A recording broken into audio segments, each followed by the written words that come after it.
Hey everyone, my name is David Rao and I'm the music teacher who blogs at makemomentsmatter.org. You can also find my ideas on Facebook, on Instagram, Pinterest, Twitter, and a variety of other places when you search for my name, David Rao, or Make Moments Matter. Today I'm excited to talk to you a little bit about what I do with my students when they walk in the room, like the first thing they see, the first thing they do, and show you how I'm sort of using this sort of challenge rhythm, challenge process across multiple grade levels, how I differentiate for different grade levels for different content, and just use those first couple minutes to get them active right away and to get them engaged sort of right away. So I'm going to share a little bit about how I do that. That's coming up in just a second. If you hear me talk about any resources, books, movies, things you're interested in any of these videos, you can always find there's a recap page on my blog. You can go to makemomentsmatter.org and click the video tab, or wherever you're watching, listening to this, you should be able to find it in the description for this content and find a direct link there if you're interested. Also, there's a Facebook group, Every Moment Matters Music Education Community. If you have more questions, more ideas, come and join us and share those things on Facebook land, in the Facebook group. It'd be great to have you all there. Okay, one more, well, actually two more things. One, I am running a giveaway on my blog right now. It's for a set of bulletin boards for March, which is Women's History Month. And this is 50 different profiles of women in music, pop music, classical music, jazz, opera, orchestral, just all sorts of different profiles of famous women musicians and composers and conductors. And there's a giveaway that ends tonight at midnight, so go check that out. I talked about it on my Facebook page. I will link that on the links page in case you're interested. Also, registration just opened up for ORF Level 1 in Orlando this summer. I'm teaching ORF Level 1 with some really amazing educators who are going to be there. There are other people doing Level 2 and Level 3.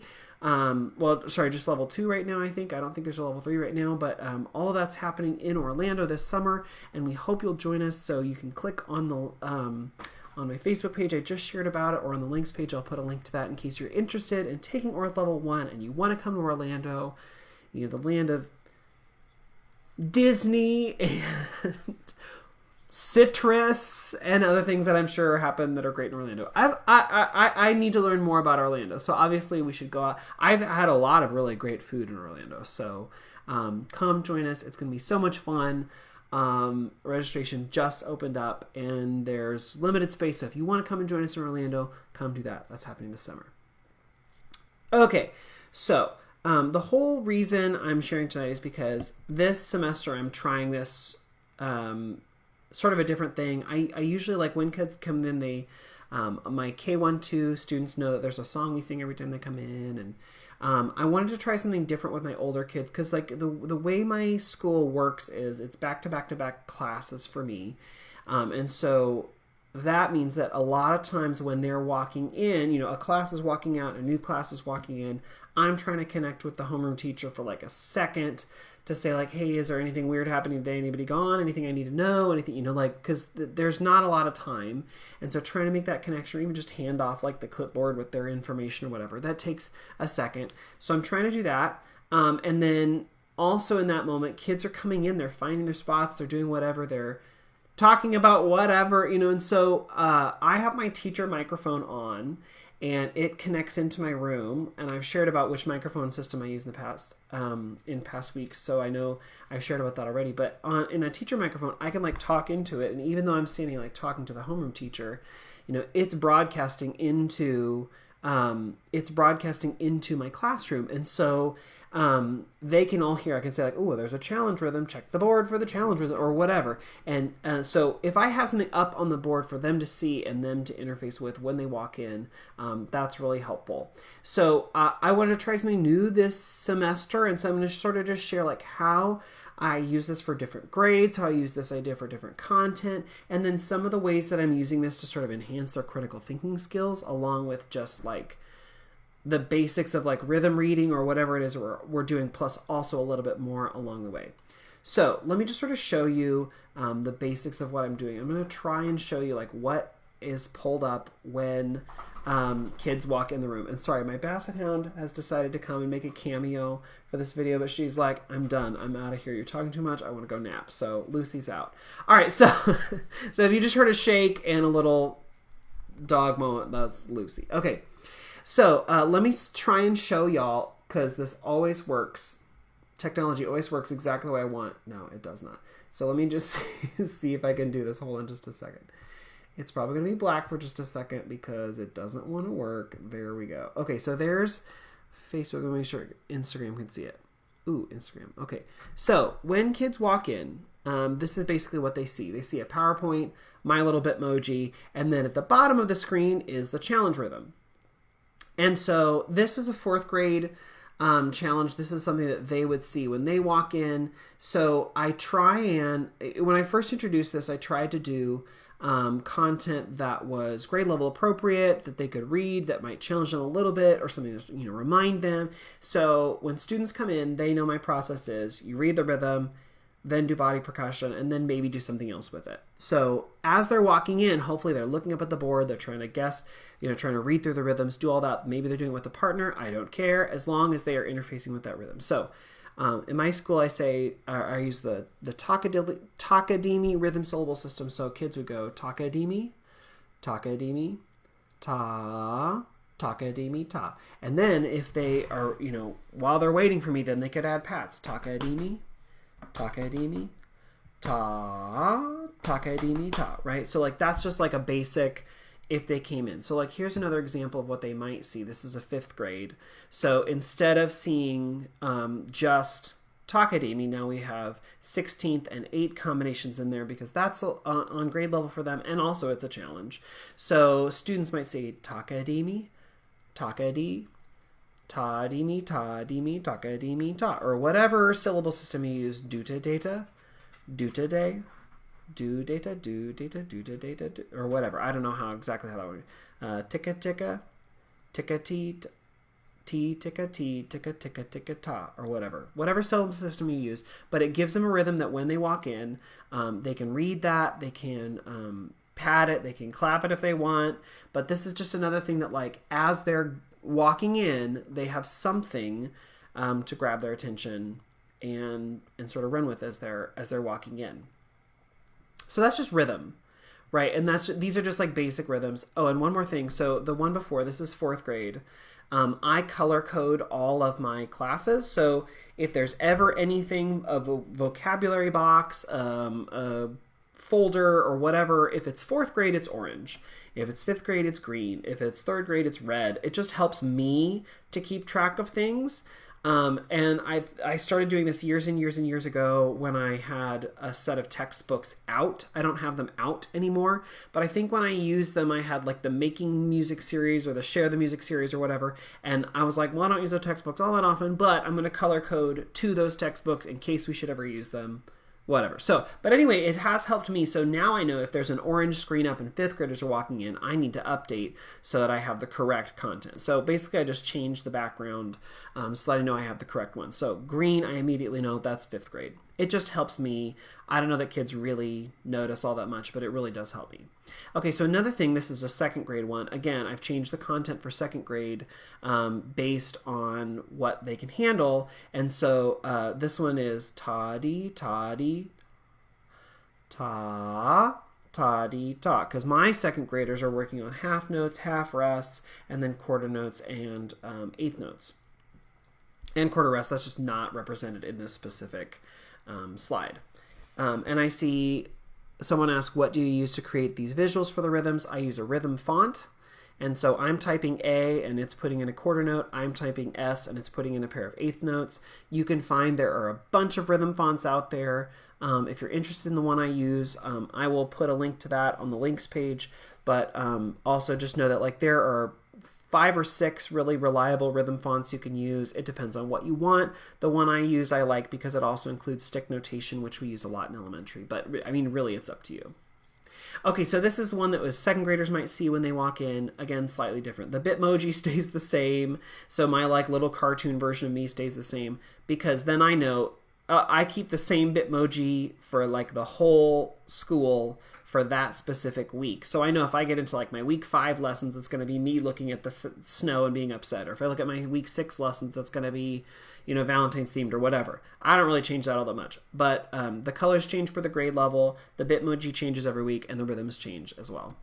Okay, so here's another example. This one is fourth grade. So instead of just rhythm now, fourth graders are playing recorder. And so when they come in, now they still see the challenge rhythm on the board, but the rhythms are a lot more simplified.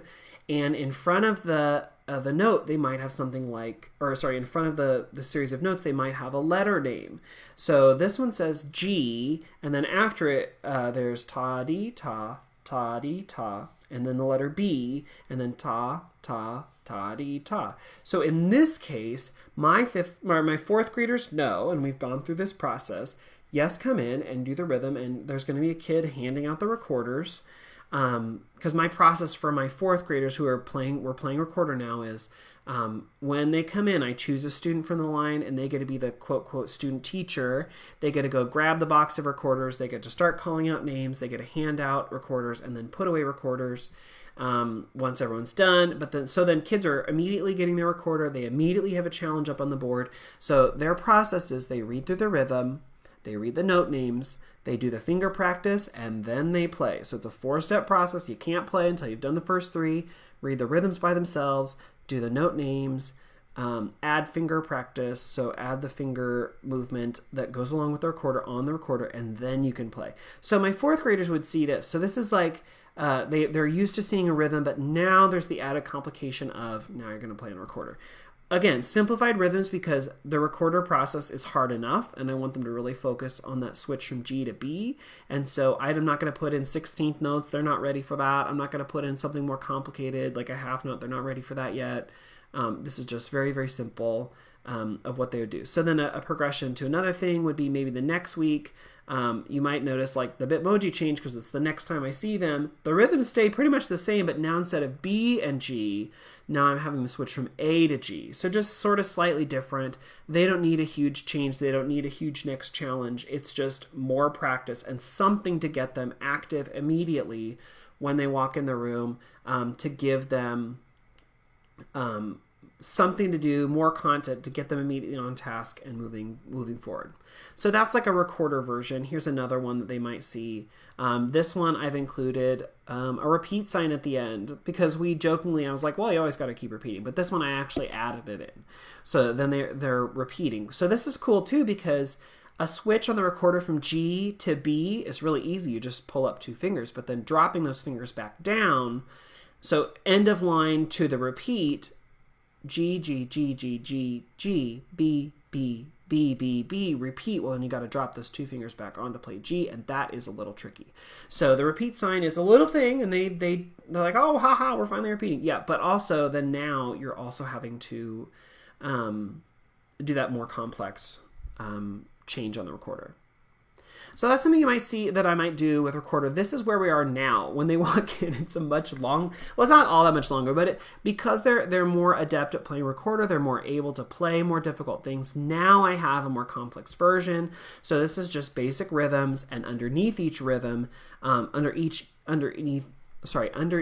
each rhythmic value is a letter name. So it says G, G, G, G, A, B, B, A, G, G, G, G, A, B, A, G, G, G. So, and then a repeat sign. So for kids, this is like, ooh, this is great. This is right on target for what we're doing in the class right now. But also, it does give them a little bit of challenge because as we're going through, they know the process as we're walking in, blah, blah, blah.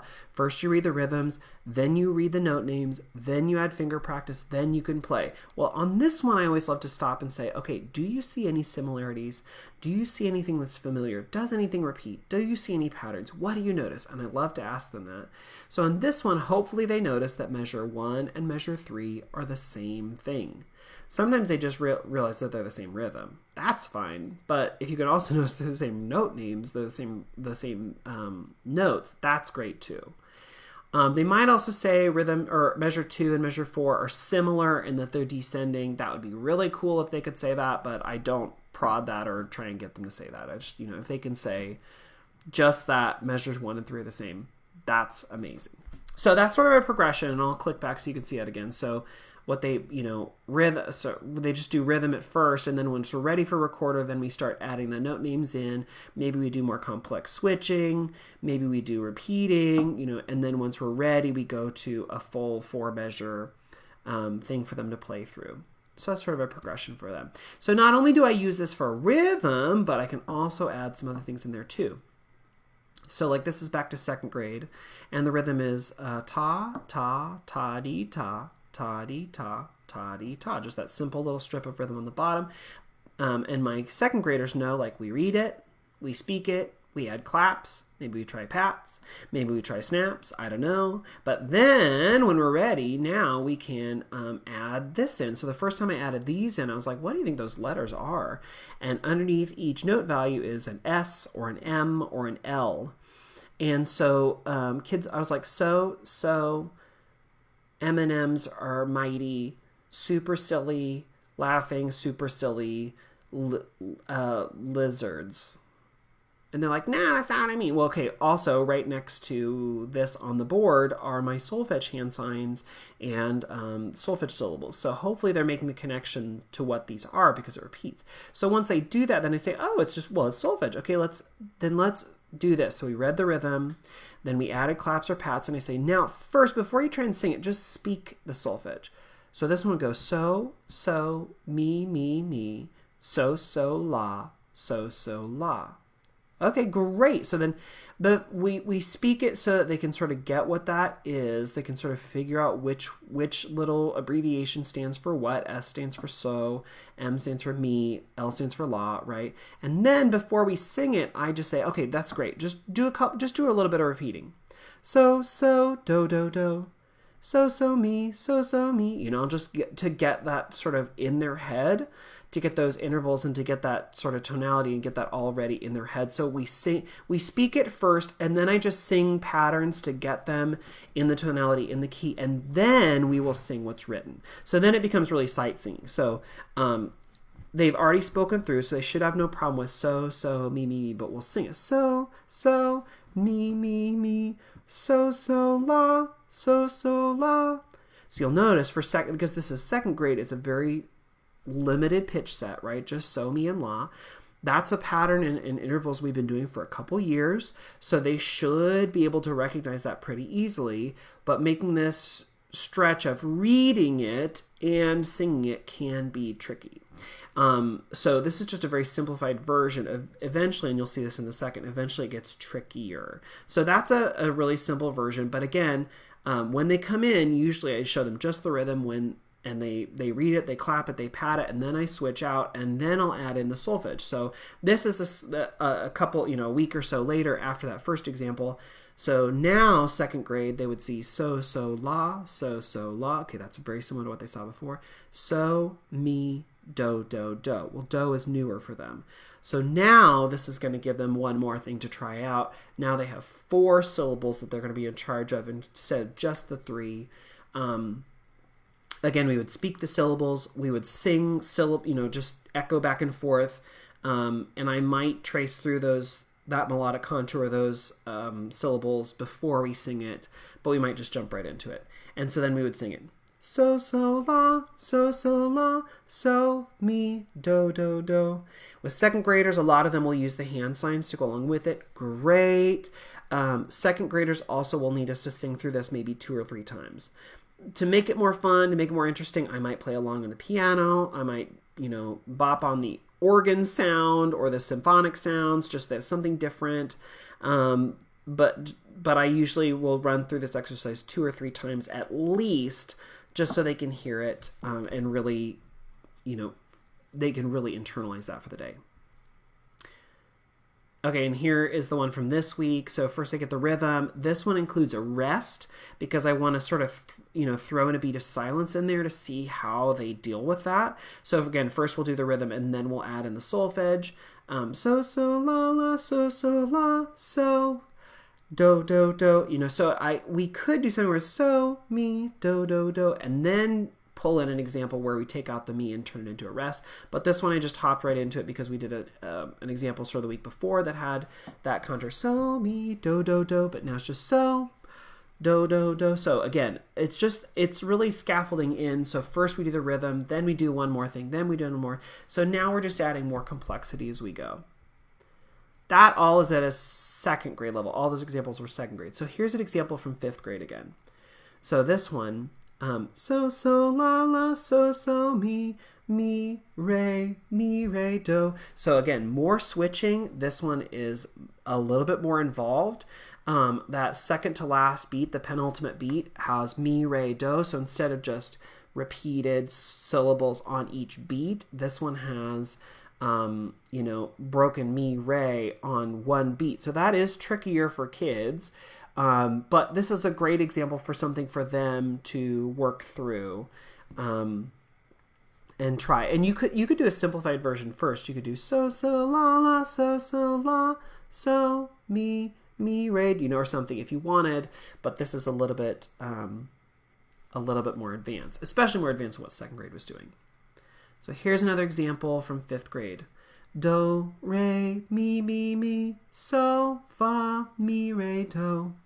So that's an example from fifth grade. We would go through again. We'd read the rhythm. Maybe we'd clap it. Maybe we'd pat it. Then we would sing, or then we would speak the syllables. Then we would sing the syllables. So one more thing I like to do with fifth grade to sort of encourage their critical thinking and also encourage their ear training is to say, okay, I'm going to take this one and I'm going to sit down at the piano and I'm going to play it, and then I'm going to change something. But first, let me just play it normal. I'm going to play it correctly, but without the solfege syllables. This is after doing it 2 or 3 times, singing it, so they've really internalized it. We could move on, but so an example. I'm just going to sing it tonight because I'm not sitting at my piano. But bum bum bum bum bum bum bum bum bum bum. I leave the visual exactly the same, so they see the rhythm syllables, they see the solfege underneath, but I say, okay, I just played it on piano the way that it would be, just without the solfege syllables. But now I'm going to change something. Your job is to figure out where the change happens. If you can also figure out what the change is, that is amazing. But if you can just figure out where the change happens, that is your job. Okay, here I go. Bum bum bum bum bum bum bum bum bum bum. So it should be do, re, mi, so, fa, mi, re, do. But what they heard was do, re, mi, so, mi, re, do. That's what they would have heard on piano. Again, we've sung it through a couple times, so they should know the example by now. So if they can hear that the fa has been changed, great. So at this point, a couple kids will raise their hand like, ooh, great, I'm so glad you think you have the answer. Let me do it one more time. And if you think you have the answer already, great, check it. If you don't think you have the answer yet, let's just listen again. And so I'll play through again. And then before I call on a kid to say, where do you think the answer is? I'll say, okay, great, everybody. Is the change, and I'll point to, is the change in the first measure? No. Is the change in the second measure? Yes. Okay, and then I'll go along beat by beat. Is the change on beat 1? No. Is the change on beat 2? Ooh, a lot of people think so. Is it on beat 3? Not many people think so. Is it on beat 4? Not many people think so. Okay, great. So if the change is on beat 2, is it a change to the rhythm? Is it a change to the solfege? What is it? And then I'll have a kid answer. And sometimes they'll say it's a change to the melody or it's a change to the solfege. Great. If they can say that, that is perfect. If they can say it's not so, it went down. Oh, that's perfect. Or sorry, it's not fa, it stayed higher or whatever. Or if it's not fa anymore, it's so, mi, re, do. Perfect. Great. But if they can just verbalize that the change happened on beat 2 and that it wasn't a change to the rhythm, it was a change to the solfege, that is fantastic. Another example of this would be, okay, here, let me sing it normally again. Bum, bum, bum, bum, bum. Bum, bum, bum, bum, bum. So then the changed version, I might do something like this. Bum, bum, bum, bum, bum, bum, bum, bum, bum, bum, bum, bum. And then hopefully they'll be able to tell me the change was in the first measure on the third beat, right? And again, I'll let them listen to it again. If they can tell me the changes to the rhythm, that's great. If they can tell me that the ta-di turned into ta-ka-di-mi, the 8th notes turned into 16th notes, that is ultimate fantastic. But even if they can just identify where it happened or like describe what happened, that is what I'm looking for. If they can give me the specifics, fabulous. Okay, here's another example from... Oh, this is 5th grade again. Sorry, I think I was just on 3rd grade. This is 5th grade again. So, me, re, do. This is, again, another one where I would change, and maybe the second time and say, okay, I'm going to test your ear. Just tell me if you can figure out what it is. Bum, bum, bum, bum, bum, bum. So even if I have it me, I'll sing la, just to see if they can... That's really testing their solfege knowledge too, to know, is it going up, is it going down, can you tell me what it is? Those are just ways that you can take a very simple example like this and alter it and sort of take that to the next level and challenge their critical thinking and challenge their ear, even while the example is very simple. Here's another example. Do, la, so, fa, mi, re, do. So that's another great one that sort of outlines the 5th, and then it cadences. So this is another one where I would take it, we would read the rhythm, we would speak the syllables, we would sing it. I might change or alter one thing, and then we would move on. So yeah, so do, so, la, so, fa, mi, re, do. The next time I saw them, it might be do. Oh, I like this one. This was an example that goes do, ti, la, so, fa, mi, re, do. So again, they read the rhythm first. Ta, ta, ta-di, ta, ta, ta, ta-di, ta. Okay, then they might clap it or pat it. Then we would do the syllables. And this one is fun for them because I say, okay, if we're thinking about how this one works, before we even sing it, before I even, try it, do you think that the composer for this wanted that first do to be low do or high do? Why do you think so? And again, my hand sign syllables here, and I'll show you. Let me switch back to the view of me here. Okay, so my syllables are up there on the wall. These I just printed out today because I didn't want to bring my other ones home. So the hand signs are up there on the wall, right?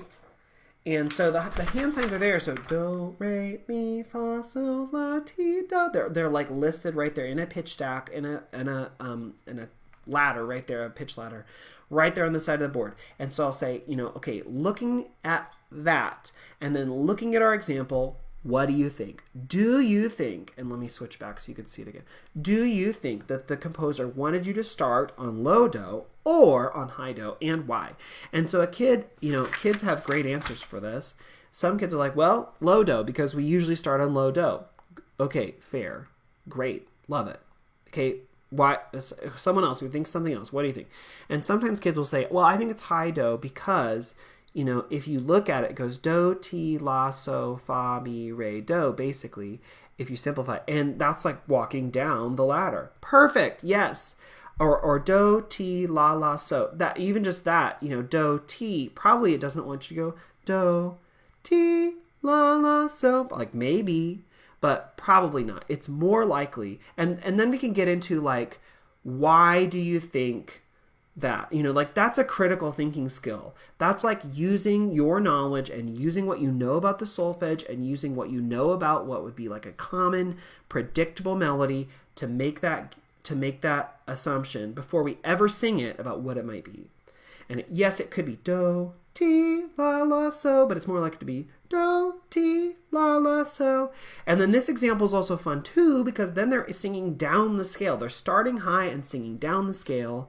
And this is a great example for them. Do, ti, la, so, fa, mi, re, do. If I wanted to give them a change to, test their ears again, I could do something like do, ti, la, so, fa, mi, do. That is a tricky thing to do, but they should be able to hear the difference between mi, do, and mi, re, do. When I give them those examples, those like, I'm changing something, I go about this speed. Bum, bum, bum, bum, bum, bum, bum, bum, bum, bum. Or I can make it really obvious. Bum, bum, bum, bum, bum. Very, very obvious. So that they can hear that difference absolutely clearly and know this is not the same, right? Okay, let's look at one more example. If there's another example, let's see. My PowerPoint. Oops, lost it. Okay, let's try. Okay, yeah, so here's one from today. Do, re, mi, so, fa, mi, re, do. Now, and again, I could be like, is it high do? Is it low do? Why? And this is a great example for them because then, again, they're like, well, this one's probably low do. And they could go through that process again of, well, it's, keeping similar or whatever. So that's another way for them to sort of walk through that.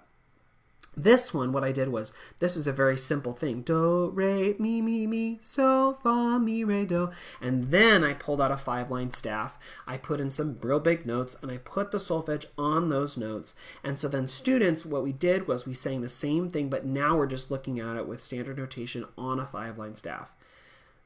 Am I singing in C and it is written on E? Absolutely, but that doesn't really matter for them. They're just worrying about how does the staff work. They're trying to understand that process, so I don't worry too much about it. I don't worry about key signatures, none of that, because they don't really know. I just want them to see the treble clef because they're going to see that a lot. I want them to see the do, the solfege in context, and they're 5th graders, so I'm not worrying about any of that, but I'm explaining to you in case you're like, oh, David, that's weird. Anyway, so basically I do the example with just the rhythms and just the solfege written underneath, and then I move to a staff and they do the same exact thing. Just now they're seeing it on a staff. And then as a challenge for them, I might do something like, oh, rats. Okay, I did not pull over. Hold on. Let me see if I can pull over that other image that I did. Because that's a great challenge. Let me see if I can find that.